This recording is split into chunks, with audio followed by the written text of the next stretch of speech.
समाजसेवा आम्ही राजकारण करण्यासाठी कधीच उतरलो नाही. आम्हाला समाजकारण करायचं आहे आणि समाजसेवेची पहिल्यापासूनच गायकवाड घराण्याला आवड आहे. माझं विजन हेच असणार आहे की समाज कल्याण म्हणजे काय तर गरजू, पुन्हा दुर्बल, मागासलेल्या, अनुसूचित जाती, नवबुद्ध या सर्व घटकांच्या वस्तीच्या किंवा या लोकांच्या सर्वांगीण विकासासाठी प्रयत्न करणारा एक विभाग म्हणजे समाज कल्याण विभाग. मागासवर्गीयांसाठी 10 कोटी 38 लाखाची तरतूद केलेली आहे आम्ही, आणि दिव्यांगासाठी 20% मधून 7 कोटी 16 लाखाची तरतूद केलेली आहे. स्त्री पुरुष समानता आपल्या घरातून निर्माण केली आणि मुलगा मुलगी न भेद करता इथूनच सुरुवात होते सर्व गोष्टीची.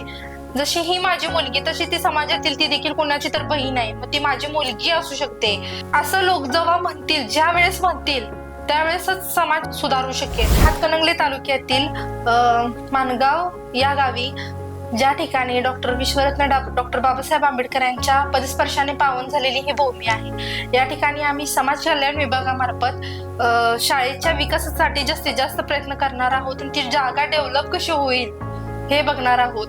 ज्या ठिकाणी आपले देशाचं संविधान लिहिणारे किंवा देशाचं भविष्य घडवणारे महामानवानी जिथं प्रयत्न केला तिथं आमचा एक थोडासा खारीचा वाटा आम्ही लावण्याचा हा माझा मानस आहे.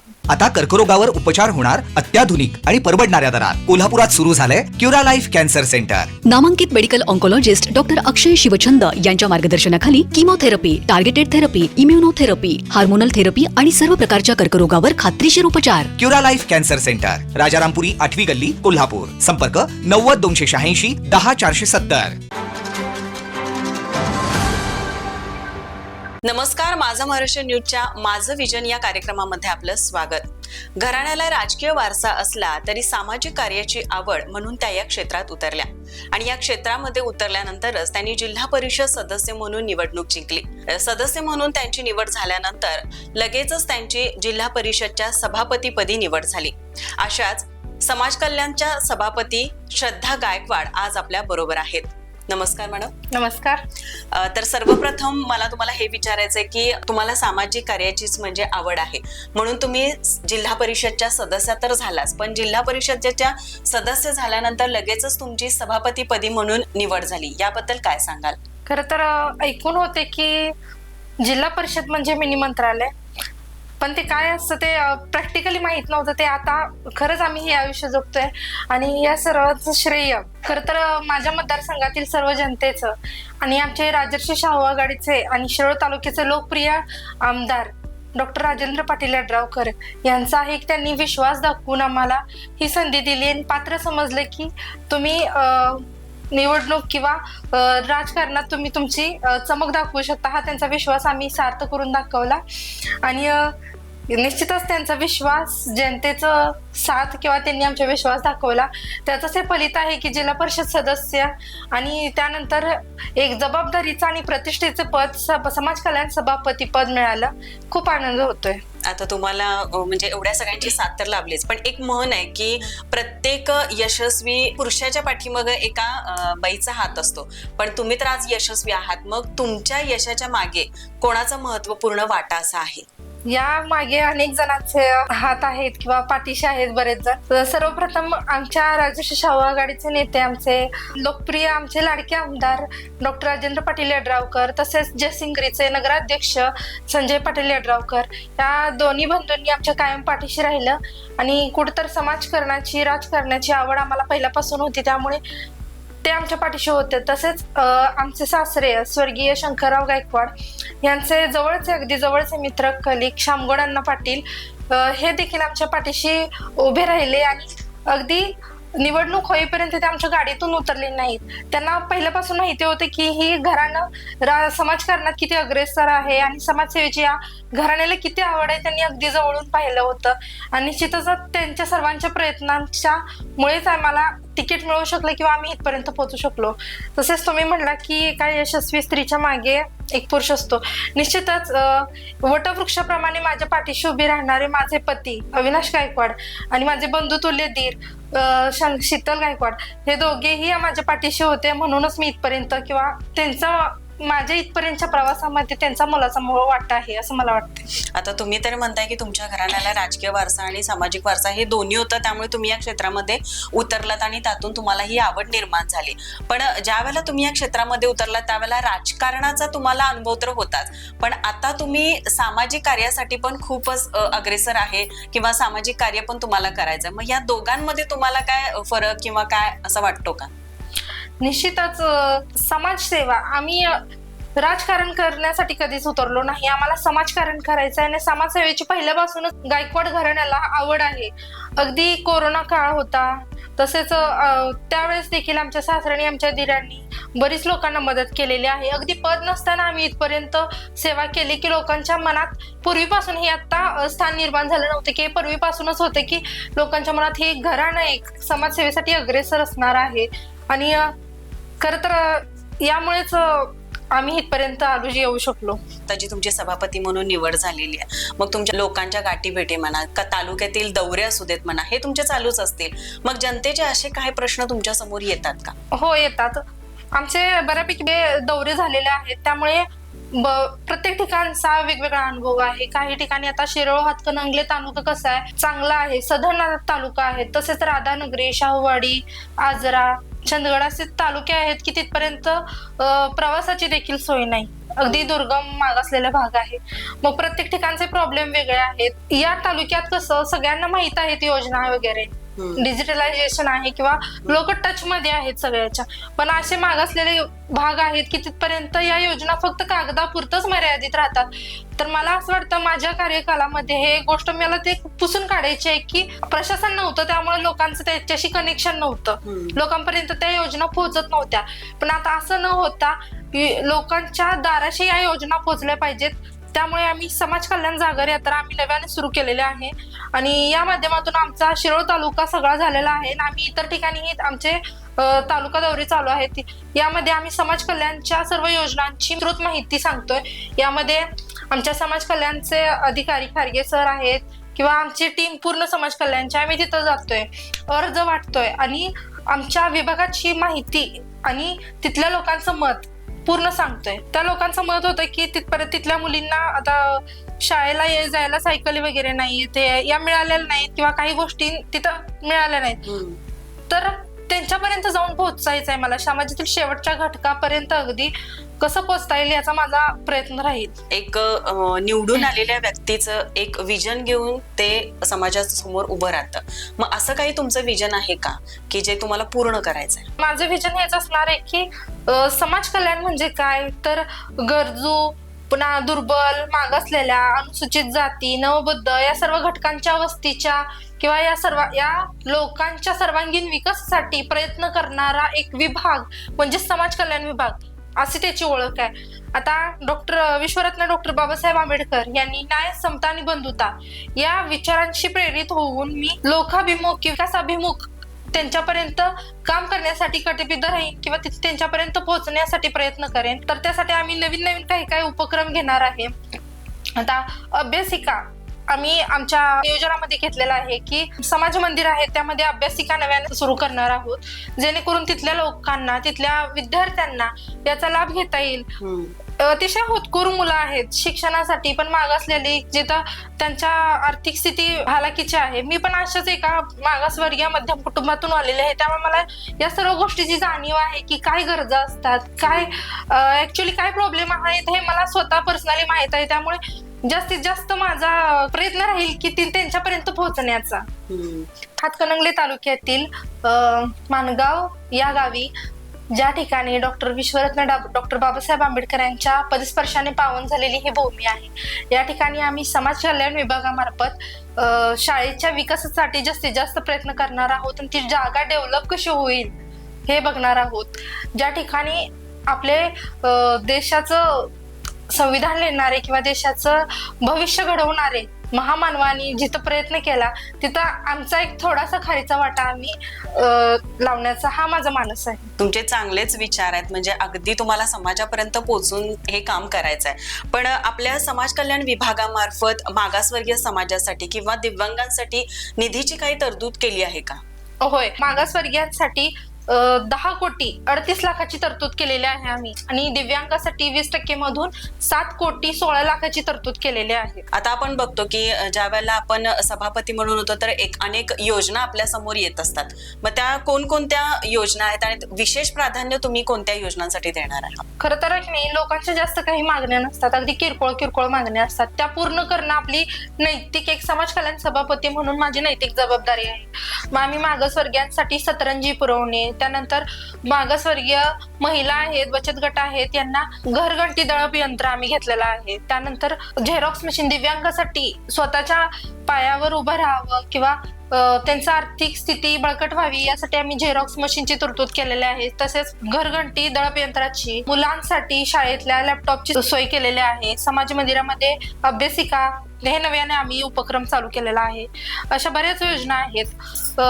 मागासवर्गीय वस्तीमध्ये सौर पथदिवे, त्यासाठी देखील आम्ही आर्थिक तरतूद केलेली आहे, किंवा आम्ही ती योजना आमच्या ह्याच्यात घेतलेली आहे जीबी मध्ये. आता म्हणजे तुमचं असं हे विशेष त्यामध्ये प्राधान्य असणार आहे. मग आता जिल्हा परिषदेच्या सेस फंडा अंतर्गत मागासवर्गीयांसाठी कोणत्या योजना तुम्ही राबवणार आहात का? या सेस फंडा अंतर्गत मी आता सांगितलेल्या त्याच योजना आम्ही आमच्या जीबीला आम्ही फायनल केलेल्या आहेत. मग यामध्ये मागासवर्गीय महिलांसाठी, बचत गटांसाठी आम्ही त्यांच्यासाठी दळप यंत्र, त्यानंतर झेरॉक्स मशीन, दिव्यांगासाठी झेरॉक्स मशीन, दळप यंत्र, त्यानंतर सौर पथदिवे मागासवर्गीयांच्या वस्तीमध्ये, रस्ते, गटर, म्हणजे असे जे काही आहेत योजना, त्या आम्ही त्याची तरतूद केलेली आहे. बरं, आता ह्या सगळ्या योजना तर तुम्ही आखलेल्या आहेत, जे काही फंड आहेत, ज्या काही योजना आहेत, पण त्या योजना चा काही तुम्ही कृतीशील आराखडा तयार केलेला आहात का? म्हणजे या लोकांपर्यंत पोहोचल्या पाहिजेत याचं काही नियोजन केलं आहे का तुम्ही? याआधी कसं सगळ्या योजना या कागदावरच राहत होत्या कार्यालयीन. मग आता आम्ही असं ठरवलंय की या आमच्या राजर्षी शाहू गाडचे नेते आणि आमच्या तालुक्याचे लोकप्रिय आमदार डॉक्टर राजेंद्र पाटील यड्रावकर यांच्या मार्गदर्शनाखाली आम्ही अशा काही योजना केलेल्या आहेत की आम्ही ऍक्च्युअली तिथपर्यंत पोहोचण्यासाठी, मग यामध्ये भरपूर वेळ जातो, या योजना लोकांपर्यंत पोहोचत नाही, तर आम्ही नियोजनबद्ध अगदी वेळेत आणि त्यांना हेलपाटे मारायला लावणार नाही अशा, आणि कमी वेळेत आणि नियोजनबद्ध असा आम्ही एक कार्यक्रम आखलेला आहे. त्यानुसार आम्ही काम करणार आहोत. म्हणजे आता तुम्ही म्हटला की लोकांना तुमच्यापर्यंत हेलपाटे मारावे लागणार नाहीत, पण एक विषय असा आहे की आंतरजातीय विवाहासाठी म्हणजे एक प्रोत्साहन अनुदान आहे, मग त्यासाठी लोकांना ना अगदी वारंवार हेलपाटे मारावे लागतात. मग त्यासाठी तुमचं काही नियोजन किंवा काय प्रस्ताव वगैरे आहेत का? आंतरजातीय विवाह हा विषय यासाठी आहे की समाजातील जो आता आपण बघतोय जातीभेद आहे, जातीविषयी अतिशय विषमता आहे, ह्या कुठतर छेदून सामाजिक ऐक्य किंवा एकात्मता, सर्वधर्म समभाव एकात्मता या गोष्टीवर आधारित विश्वरत्न डॉक्टर बाबासाहेब आंबेडकर यांनी समता, न्याय, बंधुता या तत्वावर आधारित त्यांनी आंतरजातीय विवाहाला प्रोत्साहन दिलेलं आहे. तर आम्ही हे करू शकतो की इथं जे अर्ज येतील ते आमच्या कार्यालयामध्ये आम्ही त्या अधिकाऱ्यांना, त्या कर्मचाऱ्यांना सांगून वेळेत अर्ज आणि त्याचा पाठपुरावा आम्ही कमी वेळेत कसं करू यासाठी आम्ही प्रामुख्याने लक्ष देणार आहोत. बरं, आता तुम्ही जेणेकरून त्यांना हेलपाटे मारावे लागणार नाहीत आणि त्यांच्यापर्यंत ही अनुदान लवकरात लवकर कसं पोहोचता येईल यासाठी प्रयत्न होईल. आता तुम्ही तुमच्या भरपूर योजना तर आम्हाला सांगितलेल्या आहेत, त्या लोकांपर्यंत पोहोचवण्याचा तुम्ही अगदी पुरेपूर प्रयत्न कराल असं माहितीच आहे, पण एक समाज कल्याण सभापती म्हणून तुमचं असं वेगळं काय ध्येय किंवा विजन असं काय असणार आहे की हे तर सामाजिक प्रश्न आहेतच की महिलांना त्यांचे गिरण देणं किंवा दिव्यांगांसाठी झेरॉक्स मशीन देणं, पण हे सोडून या व्यतिरिक्त तुमच्यासाठी काय समोर ध्येय आहे का? एक समाज कल्याण सभापती मधून माझे विजन हे असणार आहे की अगदी समाजातील शेवटच्या घटकापर्यंत, म्हणजे गरजू, होतकरू, मागासवर्गीय, दिव्यांग, ज्येष्ठ नागरिक, मग यासाठी आम्ही ज्या पण शासनाच्या योजना आहेत त्या त्यांच्यापर्यंत पोहोचवण्यासाठी जास्तीत जास्त प्रयत्न करून, आणि योजना तुमच्या दारी हा एक नवीन उपक्रम आम्हाला राबवायचा आहे की जेणेकरून अधिकारी, कर्मचारी, जे कोणी स्टाफ असेल ते त्यांना घेऊन आम्ही त्या गावी जाणार आहोत, त्या तालुक्यात जाणार आहोत. हे अर्जाचं वाटप करून त्यांच्या काही प्रश्न असतील तर त्यांनी आम्हाला तिथल्या तिथं विचारावं, अर्ज भरावा, म्हणजे कुठेही वेळ वाया न जाता आणि त्यांना देखील त्रास होऊ नये, मनस्ताप होऊ नये की योजना आहेत, या योजना पोहोचत नाहीत किंवा कटकटीच्या आहेत असं न समजता झटपट हे काम कसं होईल यासाठी आम्ही प्राधान्य याला देऊ, किंवा लोकांच्या या सर्वांगीण विकास आहे त्यासाठी मी निश्चितपणे मी जेवढा कार्यकाल आहे त्यामध्ये त्यांचा विकासासाठी किंवा त्यांच्या सर्व योजना त्यांच्यापर्यंत पोहोचवण्यासाठी मी कटिबद्ध राहील.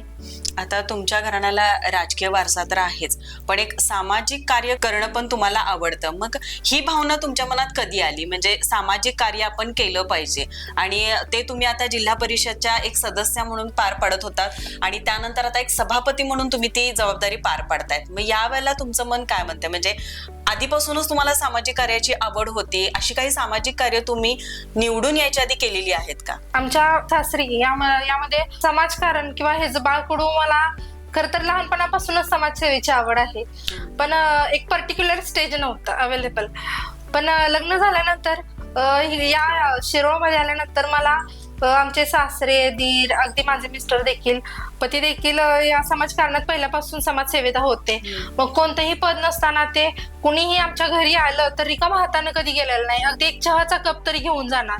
मग असं कोणाच्या अडल्यानडल्याची देखील बरेच जणांची आमच्या सासऱ्यांनी, आमच्या दिरांनी मदत केलेली आहे, आणि एकंदरीत त्याच फलित म्हणून मला कदाचित त्या लोकांचा प्रतिसाद चांगला मिळाला आणि त्यांच्या विश्वासावर मी निवडून आले. ती जी पार्श्वभूमी होती ते मी बघत आलेली आहे आमच्या लग्न झाल्यापासून, त्यामुळं ते कुठंतरी होतं की किती छान आहे समाजसेवा.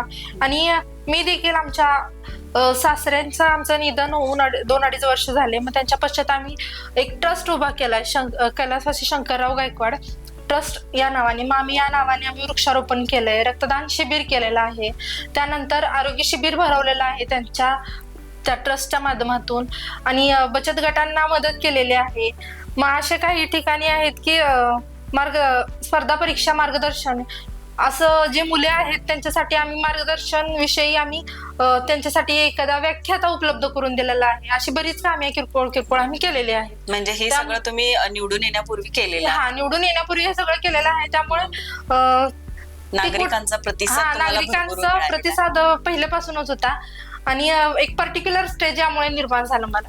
मग आत्ताच तुमची लाईफ, म्हणजे आता एक सभापती झाल्यानंतरचं जीवन आणि सभापती व्हायच्या आधीचं म्हणजे तुमचं जे जीवन होतं, त्यामध्ये तुम्हाला काय सामाजिक कार्य करत असताना एक वेगळा अनुभव असतो आणि घरकाम करत असताना एक वेगळा अनुभव असतो? एक गृहिणी म्हणून एकदम रेग्युलर सिंपल लाईफ होती, पण जेव्हा एक समाज कल्याण सभापती एका जिल्ह्याचं नेतृत्व करताना एक खर तर त्या पदामध्येच एवढी धमक आहे की ते स्वतः आपण त्या प्रभागातून येतो किंवा त्या हे ज्या मागासवर्गीय घटकातून मी पण एक प्रतिनिधित्व या लोकांचं करते, याचा खरंच खूप आनंद होतोय. आणि हे सभापती पद हे मला मिळालं याचा खूप आनंद होतोय, कारण अगदी त्या लोकांच्या ज्या गरजा आहेत त्या तिथपर्यंत जाऊन अगदी त्यांच्यापर्यंत पोहोचण्याचा हा मार्ग आहे, आणि त्यांच्यापर्यंत पोहोचताना खूप आनंद होतोय. आता समाजसेवा तर तुम्ही करतच आहात, पण मला एक प्रश्न आहे की आता आपण बघतो की समाजात जे मुलींवर अत्याचार होत आहेत किंवा तरुण वयामध्ये मुलांना किंवा काही म्हणा लवकर व्यसन लागलं जातं, यासाठी तुमचं काही विशेष योगदान असणार आहे का? म्हणजे तुम्ही ज्या गावामध्ये राहता त्या गावामध्येच ते म्हणजे योजना ती राबवण्याचं वगैरे असं काही विजन तुमचं आहे का? समाजात जे अनुचित प्रकार घडत आहे, स्त्रियांवर अतिशय चिड निर्माण होते या सर्व गोष्टीशी. कुठतरी हे नको, हे थांबावं, कारण स्त्री म्हणजे तिला सुद्धा जगण्याचा अधिकार आहे. नकळत हे ज्या कळ्या उमगलेल्या असतात त्या कुठतर खुडून टाकण्याचा असा नराधमांकडून प्रयत्न केला जातो. निश्चितपणाने गाव पातळीवर यावर निर्णय होणं गरजेचं आहे.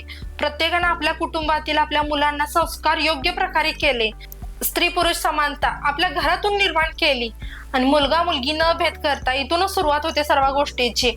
जशी ही माझी मुलगी तशी ती समाजातील ती देखील कोणाची तर बहीण आहे, मग ती माझी मुलगी असू शकते, असं लोक जेव्हा म्हणतील, ज्या वेळेस म्हणतील त्यावेळेसच समाज सुधारू शकेल.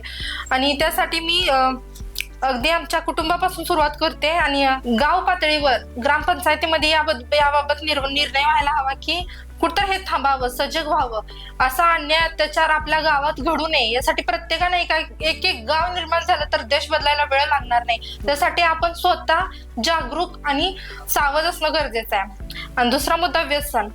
तर व्यसन हे टेन्शन किंवा पॅशन म्हणून न घेता तो आपल्या कुटुंबाला आघात करतोय आणि त्याचा विपरीत परिणाम आपल्या कुटुंबावर, आपल्या शरीरावर, जेणेकरून एकंदरीत आपल्या गावावर, देशावर सर्वत्र होतोय. त्याची सुरुवात आपल्या कुटुंबापासून होते.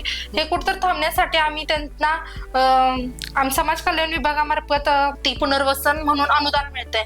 त्यासाठी आम्ही आमचे व्याख्याते ज्या त्या ठिकाणी नेमून त्यासाठी आम्ही आत्ताच व्यसनमुक्ती शिबिर झाला आमचा सांगता समारंभ वगैरे. म्हणजे आमच्या पिंगळे मॅडम आहेत, त्यांनी प्रत्येक ठिकाणी जाऊन त्यांचे व्याख्यान सांगितले आणि रॅली काढली बऱ्याच ठिकाणी जाऊन आणि त्याबद्दल प्रबोधनात्मक काम केलेलं आहे. आणि मला देखील असं वाटतंय की हे कुठतर थांबावे यासाठी प्रत्येक गाव पातळीवर याचा निर्णय होणं गरजेचं आहे. तर आज आपल्या बरोबर होत्या जिल्हा परिषद समाज कल्याण सभापती श्रद्धा गायकवाड मॅडम. आज त्यांनी आपल्याला त्यांचं विजन आणि त्यांच्या तालुक्यांसाठी किंवा त्यांच्या गावकऱ्यांसाठी एकूणच समाजासाठी जे काही विजन मांडलेलं आहे ते आज आपल्याला त्यांनी सांगितलेलं आहे. आणि एकूणच त्यांचं जे विजन आहे ते अतिशय अगदी समाजासाठी उत्कृष्ट आणि असं चांगलं विजन त्यांनी आपल्यापर्यंत पोहोचवलेलं आहे. आणि नक्कीच त्यांचं हे विजन पूर्ण व्हावं यासाठी माझा महाराष्ट्र न्यूज कडून तुम्हाला खूप साऱ्या शुभेच्छा. धन्यवाद.